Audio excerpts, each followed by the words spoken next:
Curtis later. Curtis texted us and said 15 to 20. So we'll see him in 40 minutes. We are starting the podcast early because it's pretty obvious where this game's going.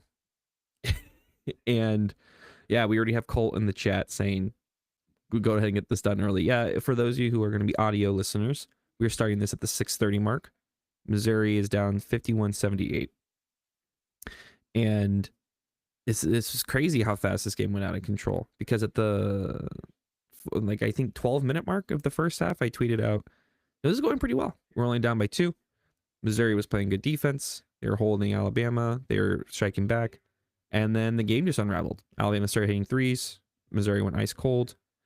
And once Alabama's firepower came to bear, it was quickly obvious Missouri does not have the guns to go into a shootout. This Missouri team is constructed as not a shootout team like last year's team.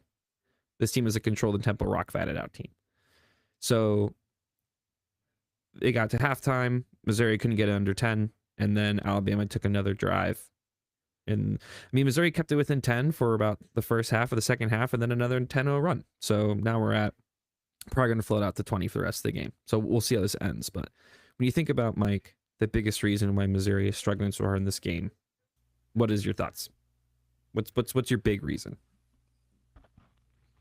Two things. Inconsistency across the board. I think that's been a common thread amongst our discussions. Two, the guys that are playing, whether it's 2 minutes, 12 minutes, 22 minutes, I don't care what intervals of 2 you want to use, they are not having a genuine impact on the game. Like, it's not, they're not capitalizing on the 2 minutes or whatever that they're out there. I stole that from the guy that was doing the commentating. He's like, said something along those lines of, like, you know, if you want to be a ball player or whatever, like, are you doing the most with your minutes? And at the end of the day, like, we're just not getting out of that. So we're really just relying on 7 guys to go up against a team that is, every team so far that is going to have more than 6, 7, 8 guys that are going to play and actually impact the game. I mean, it's not a coaching thing. There's no matchups. It's just they hit their shots. We don't consistently hit shots. I mean, here's the thing: the win in Oklahoma is good. This loss to Alabama is not like tournament potential ending. You would like the game to not be this much of a blowout, like the game to be closer in a loss. But I think when I was getting ready to get on, I was like, okay, what am I gonna say? There's a few things. One, there's no one thing the reason why we lost, right? There's a lot of things that are happening in this game of why this loss is happening. I think the biggest one to me, if you're thematically say, yes, I agree, inconsistency, we can break down inconsistency a lot of ways. If I was to give a specific for this game, I think the most pertinent is the free throw shooting. Not that we'd be winning if we hit all our free throws, but I think the timing of when the free throws were missed is a big deal. In the first half, multiple free throws were missed that would have put us tied or ahead. And then in the second half, there was a period where we missed like 6 free throws in a row, which would have cut the lead to about 3. And that just makes guys play differently. That makes the opposing team get tighter. That makes you play a little bit looser. And the way and the method those free throws were missed, psychologically, I feel like, was killer. On the inconsistency side of it, we were kind of joking about this when we were reacting to Oklahoma, but it feels like we're not allowed, like, this team cannot have more than one person hit threes in a game. And you know, right now Alabama has 2 guys who are just going off on 3-pointers right now. I can't remember his last name. They have one guy who scored basically 21 on all threes, and it's like none of our three-point shooters are going off. And before we started, Mike, you had an interesting point, which is, how much is this game Missouri's norm? Is it a bad game? Were the games against Florida and Kentucky aberrations, and Missouri just played way above their pay grade? That's an interesting thing. I think part of me has sat here and kept thinking, man, if Trent's just a little bit more consistent, if Cruz just starts hitting them a little more consistently, if Ant can play an average game, and then they'll be the actual team we're supposed to be. It's like, what if that never happens? Then we're not actually that team. Is like, at some point you can't just keep expecting guys to play in a way they're not playing. At some point, this is the player that they are for this season, at least. Um, and if we've had a lot of points in this season, we're like, if this team continues to play like this, we're not getting anywhere. If this, or we're doing really well. If this team continues to play like this, we'll win a couple games, but not enough to get into the tournament, because I don't think this team can get to the tournament, can win enough games of just T.O., Mark, and Stone being the only guys who can score consistently. Yeah, as Colt says in the chat, when you can't make shots, nothing really matters. Trent's missing open threes. Cruz is missing open threes. The only guy who seemed to hit, I think Stone has hit 1 3. They just popped up a stat where Missouri's 4 of 13 for threes, while Alabama's made 15 threes. And you're just not going to win a game when your opponent's hitting that many threes and you're making twos. The trade-off's just not going to go. No. And that's the thing when you play against a 3-point shooting team. Like, Alabama was struggling to hit against Tennessee. Tennessee won that game. We come in, Alabama's hitting their threes. We can't hit threes. Nowhere to go from there. Sorry, I rambled for a while, Mike. What do you think? No, you hit the nail on the head. I'll address your first point. I would venture to bet that this is probably this type of game on a bell curve is probably the 40 to like 60% outcome of what Mizzou looks like throughout an average game, if that makes sense. I'm trying to be articulate. This is closer to the norm than some of the other games they've played this season. I think you'll look back at it, the Florida. I mean, the way Florida's playing now, if get a rematch with them, I don't. Yeah, I don't know. I mean, there's that range of outcomes that we beat them because of how volatile we play, but I don't think. Yeah, I don't know. I just something about this game, like as after the first half, like I was just sitting on my couch, snuggled up with my 18-pound weighted blanket to keep the night terrors away from me. I just was like, is this kind of the average? And like we've been kind of spoiled of like, oh yeah, like this is some good basketball. I don't know, just worth the talking point. Chime in if anyone in the chat that's listening to this or anyone in the audio drop us a message. Something about this game, I don't know, like just looking at, I understand there's still 3 minutes left in the game for our audio listeners, but big comeback is coming. Trent Burns is going to start hitting some shots here. Put your mortgage on it so you can not default on your payments. I don't know. Just looking at the box score, like Cruz is, he's 1 for 7 from the field, 0 for 2 for threes. Like that's like, and that's even again. But Stone 8 points. Like we're not going to win a game if Stone doesn't score near 20. We're not going to win a game right now if Mark doesn't score near 20. I will say as much flack that I remember we gave Phillips the past couple episodes. The first half I did not hate. He played great the first half. Like that high-low action all day. Like give the ball to Mark out top. Either Mark's going to drive on you, use his size, or get a good lob and take advantage of Phillips' size. Like I was like, okay, like I can settle with that. And that's the thing. If Mark and Phillips had multiple years together, I think they could develop really good high-low chemistry. I think there's a lot of potential there. But part of the issue as well is that Mark hasn't played at the same center for more than 1 year. Yeah, there's been no ability to develop that sort of chemistry, which is college basketball now, right? Like I'm not saying Missouri is unique in that sense, but it's I agree. Actually, Phillips had a fine game. Yeah, I think his turnovers are ugly. I think one of the funniest moments in the game was about the 7-minute mark where Phillips gets the ball and the announcer goes, "Phillips working down low," and then he just throws it at him. Like you could tell the announcer was like, "Oh man, I got this prepped. Like he's working him. He's gonna make him pay." And it was a big dunk. Like you're just waiting for like the thematic, colorful commentating to transpire, and that wasn't the case. But yeah, it just goes back to my comments. Like you look at guys when they come in, like, Mm-hmm.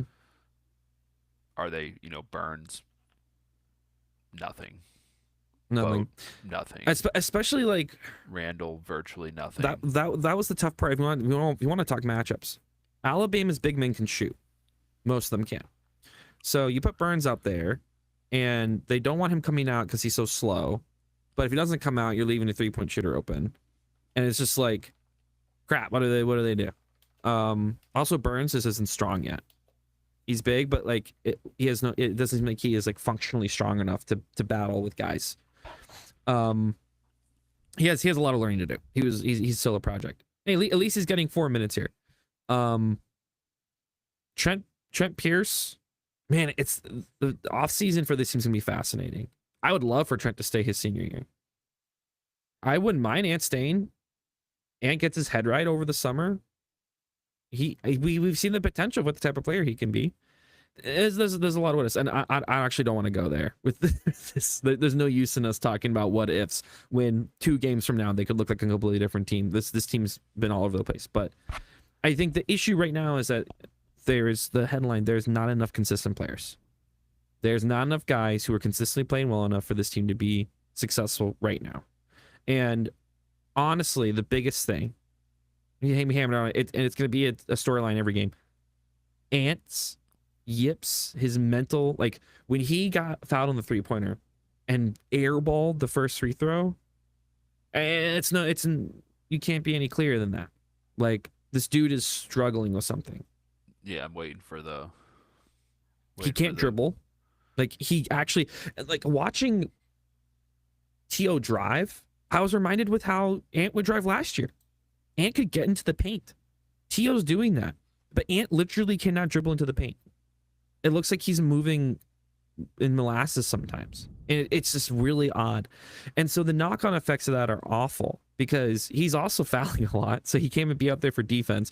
So now you have to put in Mac because you have to have a guard up there because Stone and T.O. can't play every minute. Okay, so we got to put Mac up there. And Mac, he's been playing better. I think the tough part is Mac is playing better than he was earlier in the season, but it's not good enough. Boat, we don't want to see him anymore. They tried to run out Randall, but Randall's too small for how big Alabama's. You want to see these free throws? Alabama's 21 of 24. Mizzou is 7 of 21. That's like genuine. Like it. Yeah, That's it's insane. Genuinely, if Missouri had made 17, so they have 10 more points, this would be 69-85 and still not close, but like a little bit more respectable. But also, like, I truly believe when those free throws were missed, it really affected the game. Like Mark missing his first 6 free throws, there's just something like that's such it shows about this team how there just seems to be inconsistent. Like the only thing consistent about this team is inconsistencies. I never know who's going to play well in a game. I never know who's going to be hot. I think that was when we looked at the success against Florida, against Kentucky, against Auburn. Trent was consistently making his threes. Cruz was still at least doing something. So that felt like there was rhythm. But now if there's no one shooting well, we're back to where we were in the non-conference, which is like, what is this team doing well? Outside of T.O. and Mark and Stone playing hero ball. And I don't know what it is. Yeah. Ant cut into the lane once and dished it out to Mark behind the line, didn't even look at the basket. Yeah, because Ant knows. And like, he then went, Trent Burns missed 3, and then he went, Trent Burns lob. Nice. There we go. That's the future right there. The Trent Burns 3 into the long rebound to the lob. The free throw missed always comes to when they're, yep. Yeah, you're right. And that's why I think that's why it's so obviously mental. They're in a scoring drought. They haven't seen the ball go in. They get fouled. They miss free throws. It's just... Yeah. I mean, Mizzou went on, Bama went on 2 13-2 runs this game. Like, it's, yeah, they're just making the most of. And we're down by 27. So, I mean, like, that's really it. Because throughout the rest of the parts of the game, Mizzou played them even. And then the 2 times they let up, they didn't score for 4 minutes. And it's easy to say that, right? To frame it like that. But I mean that in the sense that It wasn't like from the jump. Mizzou's just like getting beat every like 3 minute, 4 minute chunk. They're getting beat. Now they're playing with them, and then there was a 4 minute chunk that let them score 13. They didn't score at all. Like, Well, I feel like every game whether we win or lose, it's the first 5 minutes we scored 4 points, or like mm. almost every game. This game they actually played well from the jump. Like the first 10 minutes were good. And honestly, if I remember correctly, the game went bad when Tio had to sit. Tio had to go rest. Ant was the primary, and it went off the rails. Yeah, it makes you wonder, like, is Ant again? I have no clue what's going on inside the locker room. I don't have any inside sources, but it makes you wonder how much of a threat that Barrett genuinely poses to Ant. And is he genuinely just playing like nervous?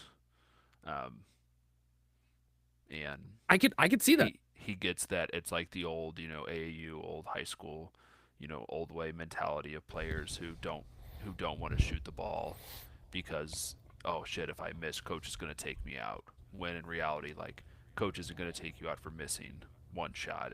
Coach is going to take you out for continuing bad play. Yeah. And that's what is happening now. It's the continuance of bad play. Mm-hmm. I'll leave one more comment on the free throws, and I mentioned this a while ago about like possessions and why that matters. Is basketball is like it's a game of like possessions that is disguised as like an athletic, chaotic dance. Mm-hmm. And when you don't capitalize or convert highly on each possession or do something that causes a disrupting flow, usually doesn't bode well for you. So that's why, like, I've always been a homer for causing turnovers, not turning the ball over, offensive rebounds, who's setting the pace and tempo, and free throws, because those are things that you as a team can control. I can't control the sixth guy off the bench going 8 for 10 from the three, but I can control my free throws. I can control how we move the ball. Mm-hmm. I can control my effort to an extent to get an offensive rebound and get another possession back, and I control my ability to turn the ball over on defense and hopefully not turn the ball over on offense. And I just feel like we don't check a lot of those boxes consistently, if that makes sense. That was a lot, mm-hmm. but that was just kind of what was going through my head today. Yeah. I mean, part of it is that this team,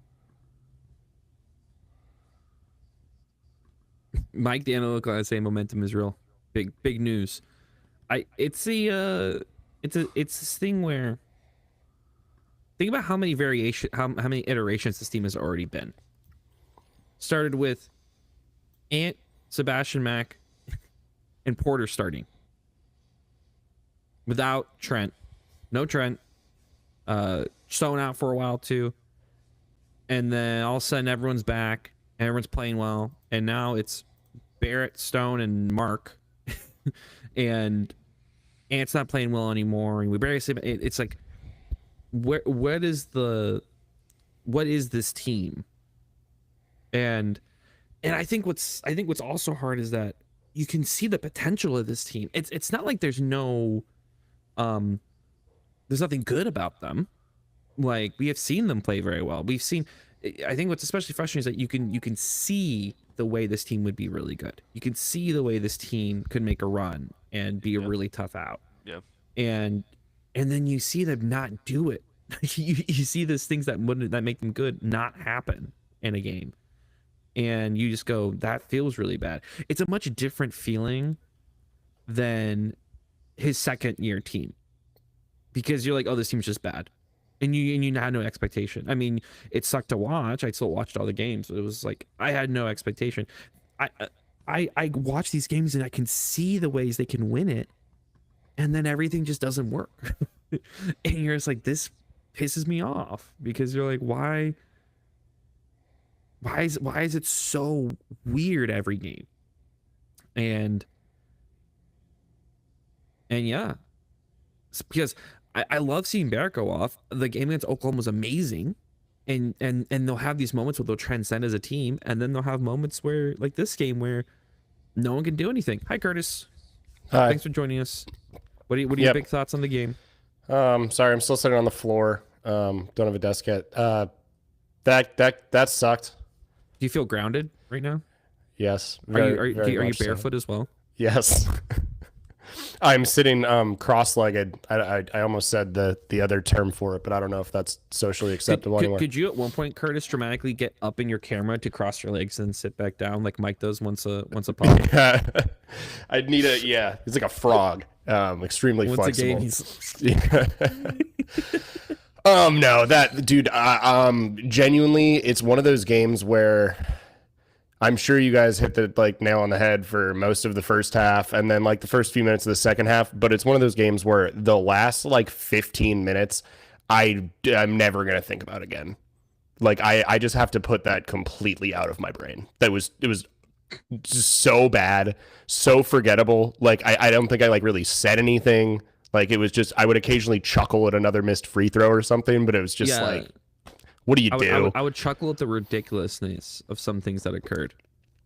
Yeah, that was it. But there was no oh dang it, God, come on, you got to make that shot. I simply was mentally checked out for the last 15 minutes. Yeah, the free throws thing is hilarious. Yeah, I don't have any analysis for you. I'm sure you guys were talking about all the big stuff before I hopped on, so I don't want to just rehash everything. But free throws was hilarious. Our defense in the second half in particular, they could get absolutely anything they wanted on offense. I think they could have actually hit more 3-pointers against us than they did by the end of it because we basically stopped defending them. But they got hot early. Well, the issue is so many other guys can hit threes. Yeah. Even when what's his name, Sherelle, he hit his first two, and it's a guy that looks like Glenn Davis, Big Baby, should not be out here popping back-to-back threes. Hey, T.O. made 2 in a row, so it's we also had some, but that's the thing. I think, did we end with, well, now the game's over, we can see the box score, but I wouldn't be surprised if we only hit 5 threes this game. And it's both a test. We have 4. It's 4. So yes, there are things that occurred that we've been worried about since the beginning of the year, which is the lack of 3-point shooting. At the same time, the reason I don't feel like this is what the team is going to be on average is that I don't think they'll be that bad on 3 points most games. This I feel like under different circumstances, this is just a game where we go bad road game. Happens. Quite a bit. I think we're burdened by the fact we watch this team so closely, and there have been some really bad games already. So it's this whiplash effect. It's this whiplash of, you see this team, I wonder if there's a way you can measure how many teams play so differently night to night. I guess there's an inconsistency metric, but I wouldn't be surprised if Missouri's at the top of inconsistency metric of just guys who will have amazing games and then do nothing, and times will shoot really great and then stop. But I still think that we have some good shooters on this team, yes. That's the weird, but then 4 for 21 on threes. Imagine a game where Cruz hits 2, Trent hits 2 or 3, Stone hits 2 or 3. Then this team's completely different. And that's totally possible. And it's totally possible. But there's some sort of mental yips that hits this team twice a game where no one can hit anything. And I don't know what to say about it. Speaking of yips, what did you guys talk about Ant already? It's crazy, man. He airballed a free throw. He's now losing his dribbling. He's now becoming more and more unable to even dribble. How we discussed how slimy Nate Oates is. Good point. Nate Oates is... Nate Oates makes me so mad to watch. I hope some Alabama fan clips this. I agree. Just watching him, his entire persona is just greaseball. He looks like the type of guy who does every maneuver to not pay his taxes. He looks like he would purposely donate to a charity run by a family member so they can all pocket it, but then write it off. I will never forgive him for pushing Aiden Shaw in the chest and not getting a foul called. As you should. Yeah, you should never do that to a player. He covered up his players murdering somebody. Wrong place at the wrong time. And yeah, he's just an awful guy in a league full of guys who are really good coaches but not great people. I have a feeling he's the type of guy that like he'll go out for, you know, to your TGI Fridays or something with his family, and he'll still try to like get something taken off the bill or get something for free. You know, like he's never satisfied. He always has to pull one over on somebody. More than 10%. Yeah, like he's gonna find a way to like milk something out of it. It's all a game for him. Yeah, he can't live life like a fair person like the rest of us. But no, Nate Oates is the worst. Up there with the Chris Beard types. And then he brought an NBA player back. Look, well, G League, but you know, Kimmy, hey, he was playing well. Biako. I mean, here's the thing: a lot of the guys who are coming back aren't playing well, like, in general. So it's like it's not the biggest deal, honestly. But it's more of that's another big body who knows what he's doing. At least I would love to have that guy on our team. Yeah. Alabama looks like they could be very dangerous on the right day with those guys. They have some shooters, they have some big men, and they reluctantly have to say they're pretty well coached. So well, and that's the thing we brought up, Curtis, was Tennessee. Like I watched that Tennessee Alabama game, and the big thing was that Alabama just missed threes. Alabama's a live and die by the 3 team. It's like they shoot so much. And it works for them usually, but like against Tennessee, they weren't falling, and Tennessee won that game.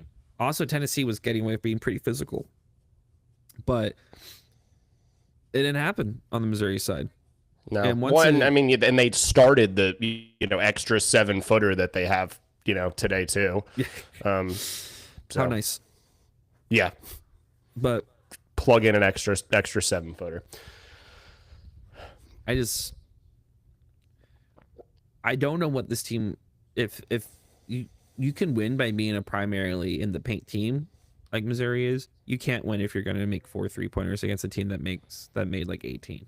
Like, and the free throws and everything, it's just not going to happen. You're never going to win a game if your opponent shoots a higher percentage on threes than you do from the free throw line. I think it ended up being 38% from 3 for Bama and 35% on free throws for us. We were like, hey, we've at least the free throw issues fixed and then all of a sudden Mark misses 6 in a row. Yeah, it was at one point he was like 0 for 6 on free throw, or 1 for 7. I think he started 0 for 6. Yeah. Bro, that's crazy. Is there anything that Missouri won in this game? Missouri got more offensive rebounds, 15-8. Missouri got more second chance points, 19-10. I don't know. We missed a lot more shots, so I don't know when this is garbage time though. Let me share my screen.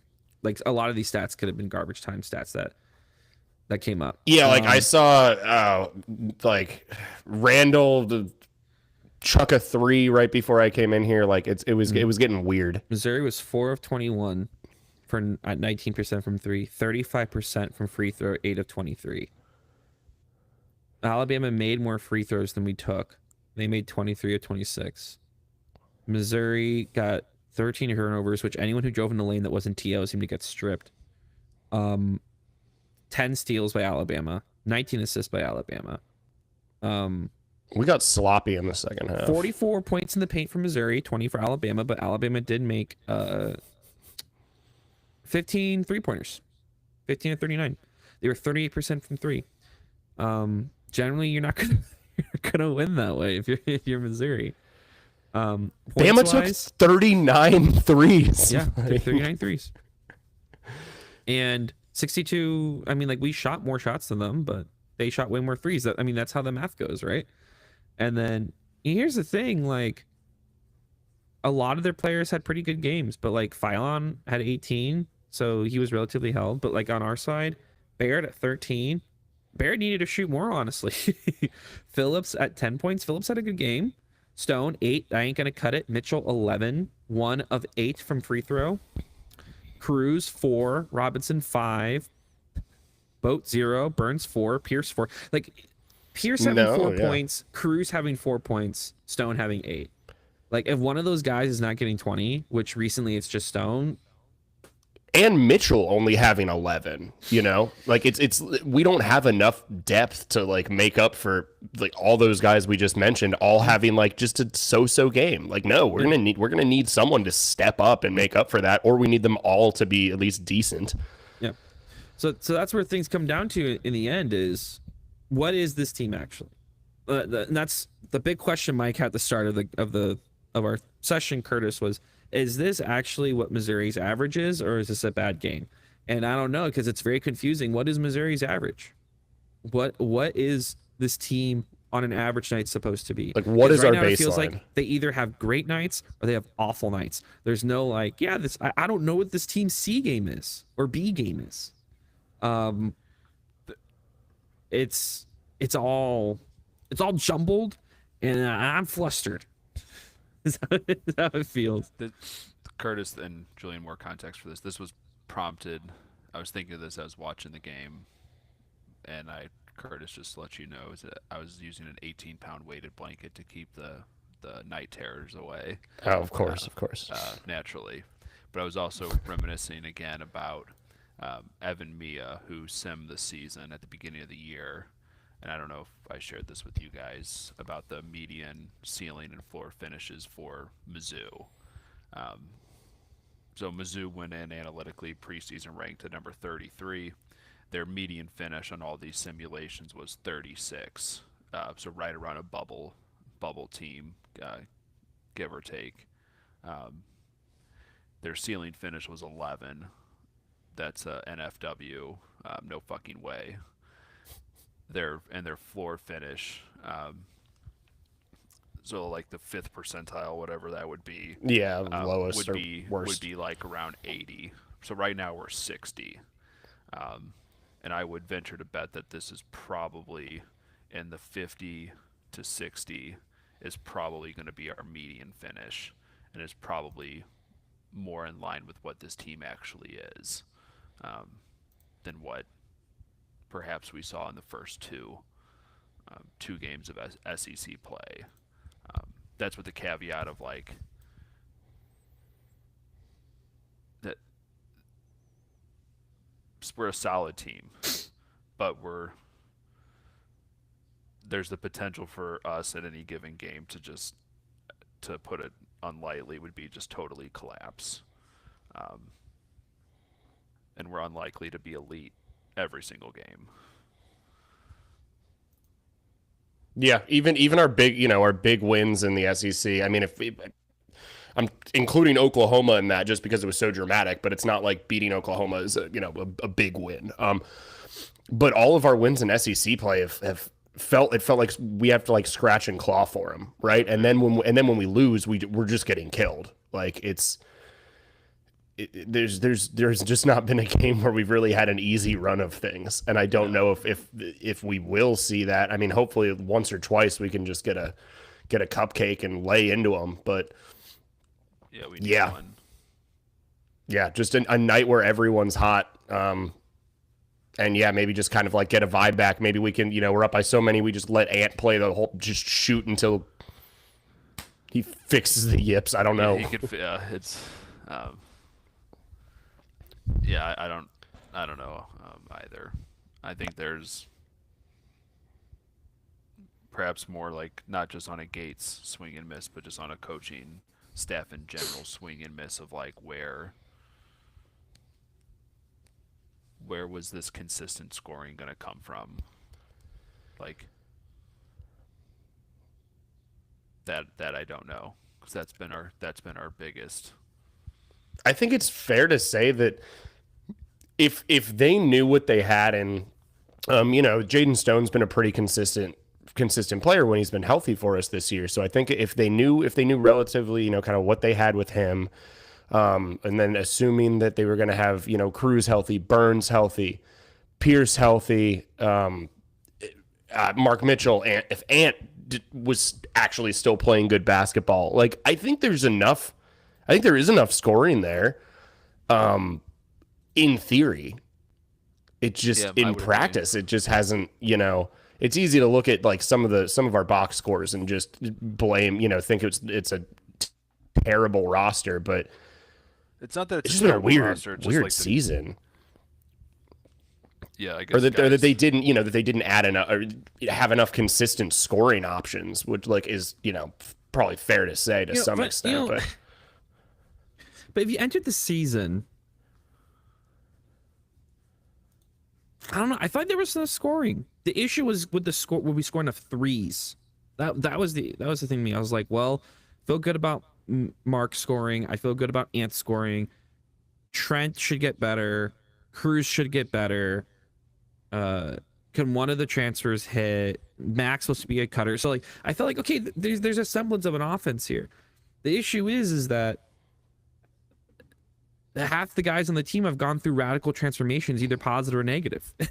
Yeah, it's just not the team that we kind of thought it would look like. Yeah, Trent Pierce couldn't miss the first 3 games he was back, and now he can't hit a 3. This is the second game in a row where he could not hit a 3. He's 0-4 from 3, and every one of his 3s were open looks, and you're not gonna win big games. And that was his first 3 was the one at the buzzer at regulation. So it's been a weird couple of games, man. Keep telling him this is a buzzer 3, and so in a way, it does make the games a little bit exciting. It does make them frustrating because what are we gonna see? But like, I also think what's gonna happen. You know what's gonna happen? This team's gonna win some game that we're like, how did they beat this team? Because it's already happened multiple times, and they're gonna lose another bad game. And I'm just curious of like, my guess right now is that we're gonna get to the SEC tournament, and it's gonna be you need to win a couple to get into the tournament sort of thing. Yeah. And will this team have it in them? Because boy, will they have close game experience. Yeah. I think we can win our first game and at least get in, hopefully play competitively in the second. But it's gonna be, because now they're 4-4. So like, just don't go negative in the SEC. Don't free fall. Yeah. I mean, here's the thing: Alabama's 3-3 coming into this. Like, it's a tough league. It's a tough league, and A&M is 6-1. Isn't that crazy? The entire A&M team is transfers, and they're 6-1. But Vandy's also playing well. Is Vandy still blowing out Kentucky? Yes. Surely, right? Yeah, that was looking ugly. So that's what you get with well-rounded team basketball against fucking YMCA. But basketball. We'll see. And I mean, what's the next game? Curtis, you usually have the schedule up. I still don't have a desk, so I don't have to. I don't have an extra monitor right now. You barely exist. Yeah. Next this is an awful setup. Mississippi State. At home. Yes, we're at home, so we'll win. I think here's the thing: Missouri. I think the next 2 you gotta win. At home against Mississippi State, on the road against South Carolina, which South Carolina at home has been frisky. Yeah. So I think you gotta win those next 2. Win those next 2, then we're at 6-4 in the SEC, and you're feeling good again. And then the next 2 games are Texas A&M and Texas, who have both been playing really well, and then Vanderbilt, and then Arkansas, and then it's like, oh Jesus. So, yeah, they really do need to win these 2 to kind of give themselves any sort of a chance, any sort of breathing room, any sort of momentum. I honestly don't think this team believes in momentum. I think this team is a brand new child born every game, and will never. They have no beliefs. They have no beliefs whatsoever. But they're a pristine hard drive. I can see it. I believe in it. There's a version of events where we end the season. We're like, remember midway through the SEC schedule where they just turned it on, where guys started hitting shots and they all just like, Ant got his game back. Trent started hitting 3s. Cruz was hitting 3s. It just clicked into place, and then they took off. That's the sort of stories that happen in college basketball. And there's another very equally version of the events where it goes, they just kept winning and losing, and then we got to this season, we just didn't make the tournament. Like it's just like it's just like a clunker. The whole at season is just up and down the whole time. I'm gonna enjoy watching it. You have to enjoy. You're a fan. You enjoy it. You watch it every season. You hope something happens. You want to be there when the miracles happen. Oklahoma was a miracle, but that doesn't mean it's not gut wrenching just to see how some of these games play out. And the potential that this team truly does have. Like, and that thing is like they play hard. And like this isn't even a team that's like I'm watching their scoring droughts. It's not because they're not playing hard. It just feels like they all just start wide-eyeing the basket. Yeah. And they feel like the pressure a little bit too much or something. Because when I was trying to think back on the beginning of the game, we had the lead at one point. Like I can't remember what our last lead was. For the first 10 minutes. It was just back and forth baskets. Yeah, it might have been like 16-16 at least. Like I think we were still tied with them then. Mm-hmm. And so I was trying to think of like, okay, when we were hanging with them, halfway through the first half or whatever it was, what was going well? Like what were we doing well during that stretch? And the more I thought about it, I was like, we were defending pretty hard, but really it was just Bama wasn't making shots. Yeah. T.O. had a couple of real nice drives to the basket, which was great to see, that like aggressive dribble move he has. What went bad is Alabama kept making shots, specifically their threes. We stopped making shots because I think part of the reason we were also down by 2 constantly is that we'd tie it or get within 2. They'd hit a 3. Okay, great. So now then we get fouled, 2, and then they'd hit another 3, and now we're down 4, and then we'd score twice, and then they hit. It was just like this constant like itch it back up, get knocked back down, and it really felt like, man, any minute if Alabama goes on a run, I don't know what these guys are going to do. And it happened. They went on a run, and we did not have an answer because for a while it stayed close because Bama missed a few like open threes, and I was like, all right, they're giving us a chance to hang. Gates kept T.O. out there for I think as long as he thought he could before he needed a break, because the second T.O. wasn't out there anymore, it felt bad. Like immediately, the offense lost all flow. I just like. Well, and that's when Ant got fouled behind the 3-point line, and it was like with a chance to extend the lead, and then you go 1 for 3, and then it's like, okay, you had a chance to, and then Mark go up by 4, and doesn't hit it. It's just like, and then another N1 doesn't hit it. And there's no way to quantify this, but like I cannot imagine it's happened very often where a team's backup point guard has looked like a completely different, much better player, and the team's starting point guard has lost the ability to dribble and hit shots. Like it's like I can't act. And kudos to Ant when he first came in, he was playing defense like a demon, and he drove and he was trying. And then when things started going wrong, it was like freshman Ant, where he just like compounded mistake on compounded mistake. And while T.O. looks like the calmest guy out there, so he'll still make his T.O. mistake here and there, but like he was dogging it. Like he was keeping us in the game. Ant looked like he was like, you're right. Once it started going bad, it looked like he was panicking. Like, he was just reacting, like jumping around maniacally. Yeah, it's just so weird. Like, I basically don't even consider him like a part of like this team. The guys that I expect of like who we need to hit shots and everything. We've like stopped talking about him because it just seems so unrealistic that he's going to bounce back. I would have him play, and if he's looking bad, then you just give Mac the minutes and hope Mac plays better. Like honestly, I think that's the move you do right now, because if Ant starts losing, he's actively sabotaging the team. And like that's to say, like this, the second Cruz missed that first open 3 in the corner, I was like, uh-oh. And then Trent missed open 3, and I went, uh-oh. And then that's when the run really ran off. Yeah, Ant had the here we go again look. Yeah.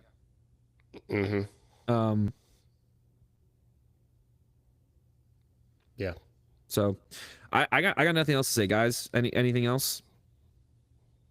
No, I'm sure. Sorry, I had to miss the Saturday's pod. I'm sure that had a slightly better vibe than Mike tonight's. was so sleep deprived he doesn't remember recording the pod.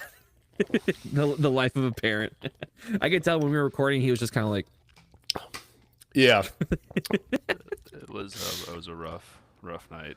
Meanwhile, I was the one trying to nap in a Honda Civic at 3 a.m. I can't believe you did that. We weren't a sleeping good for time. 2 different reasons. I know. I was like, dude, I was sleep deprived too, but that's because I was watching My race daughter cars has go also around decided that to go get into car racing. no, she's just waking up 3 times in the middle of the night every night, and we have to take her and sit with her and cuddle her, and then put her back down, and then it's a whole thing every time. But Last hey, topic. baby. Does Mizzou still go in at the 11? No. maybe because the awesome thing is Things like I haven't- don't know how the committee can be weird.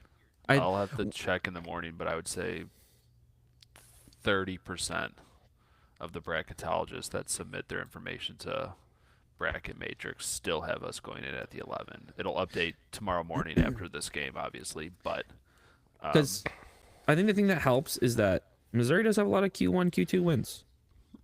there's And the teams there. the teams that usually don't make it are ones that don't really have a lot of Q1 wins. They're like 1-7 in Q1. And that's not the case in Missouri. You can argue the non-con was bad, but then when the hard games came in the SC schedule, they've been winning half of them. Yeah. And so like if you looked at the predicted SEC tournament seeds, you have like Florida out of 3, we beat them. Kentucky out of 5, we beat them.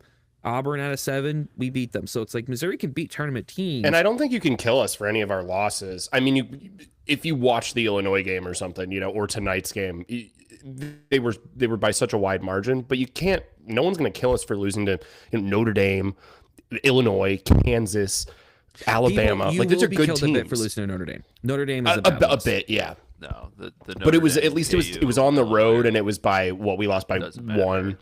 There's still bad losses. Notre Dame's a bad loss. In the Yeah, committee's eyes. Kansas They'll be luckily has been playing better, but yeah. I think Notre Dame's probably the only bad loss.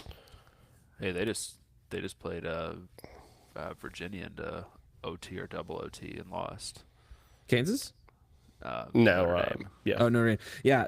Ever since their coach almost fought a ref, they've been That'll do it. But yeah, it'll be interesting if they do go in at the 11 is the playing game. So extra basketball. some potential matchups there would be very intriguing. Look, I'm just saying I won't feel confident unless Mizzou goes on an insano tear or Missouri wins like 2 to 3 SEC tournament games. Yeah. Yeah, maybe I would- maybe both. Yeah, I We'll would see. Yeah, both. But all right, we'll see you guys on Saturday. Right around Maybe cocktail time. I'll be in Portugal, so I'll see how that What the how that fuck? plays out. Hey, I got some connections up there, so In Porto, I'll in yeah, Porto, Portugal. yeah, over in Braga. Just it's like 35 minutes north. It's a good place. I'll hook you up. Okay. His name rhymes with Shmani Shmomes. Yeah. And his whole squad's out there. It's a lovely if you need a motor scooter like repair mechanic guy, for like motorcycles, putt around town. His uncle owns a shop. I think he works in the business. Waste management? No, it rhymes Yeah. with Schmon Schmeat. Actually, well, took me a second to everyone figure out think- what that was, but yes, Thank you, everyone. Thank you so much for tuning in. Yeah. as Go always. Tigers. MIZ. And, MIZ.